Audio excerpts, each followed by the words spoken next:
Mobile phone আসক্তি দূর করে শিক্ষার্থীদের বইমুখী করতে মৌলভীবাজারের শ্রীমঙ্গলে শুরু হয়েছে ব্যতিক্রমী বই পড়া উৎসব। স্কুল, মাদ্রাসা ও কলেজের ৩৮টি প্রতিষ্ঠানের ২৫,০০০ শিক্ষার্থী অংশ নিচ্ছে এই উৎসবে। প্রতিদিন সকাল হলে শিক্ষা প্রতিষ্ঠানে ছুটে যাচ্ছেন আয়োজকরা। তারা শিক্ষার্থীদের হাতে তুলে দিচ্ছেন পাঠ্যক্রমের বাহিরে ১৪ জন লেখকের বিখ্যাত বই। মৌলভীবাজার থেকে SM উমেদ আলীর পাঠানো রিপোর্ট।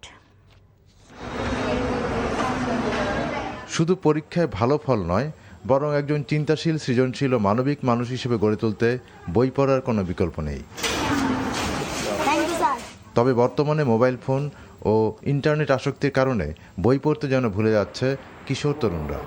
এই বাস্তবতায় শিক্ষার্থীদের আবারও বইমুখী করতে এবং বইয়ের সঙ্গে বন্ধুত্বের সেতুবন্ধন তৈরি করতে শ্রীমঙ্গল উপজেলা প্রশাসন ও শ্রীমঙ্গল আবৃত্তি উৎসব দ্বিতীয়বারের মতো এক ব্যতিক্রমী উদ্যোগ গ্রহণ করেছে।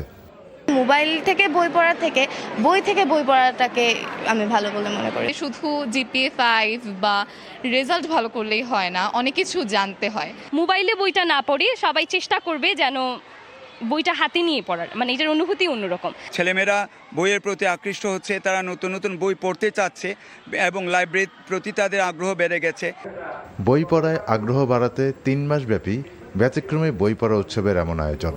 3টি বিভাগে মুকুল, ফুল ও ফল নামে শিক্ষার্থীদের অংশগ্রহণে 14টি বিখ্যাত বইয়ের বিভিন্ন পাঠ থেকে হবে প্রতিযোগিতা। রবীন্দ্রনাথ ঠাকুরের রাশিয়ার চিঠি আছে, কাজী নজরুল ইসলামের রাজবন্দির জবানবন্দি আছে, বিখ্যাত সব বই আছে। সবচেয়ে বড় কথা হচ্ছে বাচ্চারা যেন ভালো কাজের সাথে সংযুক্ত হয়, যেন তারা মোবাইলের স্ক্রিন থেকে সরে আসে। বই পড়ার আনন্দ ও অভ্যাস গড়ে তুলতে শ্রীমঙ্গল উপজেলার স্কুল, মাদ্রাসা ও কলেজ সহ 38টি শিক্ষা প্রতিষ্ঠানের 25,000 শিক্ষার্থী একসাথে এই বই পড়া উৎসবে অংশ নিচ্ছে।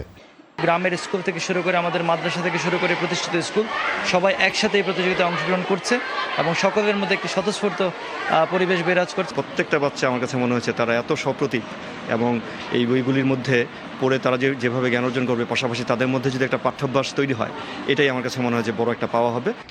মোবাইল ও ডিজিটাল বিনোদনের এই সময় বইকে আবারও শিক্ষার্থীদের নিত্যসঙ্গী করে তুলতে এমন ব্যতিক্রমী উদ্যোগ থেকে জ্ঞানভিত্তিক ও আলোকিত একটি নতুন প্রজন্ম গড়ে উঠবে, এমনটি প্রত্যাশার সংশ্লিষ্ট সকলের।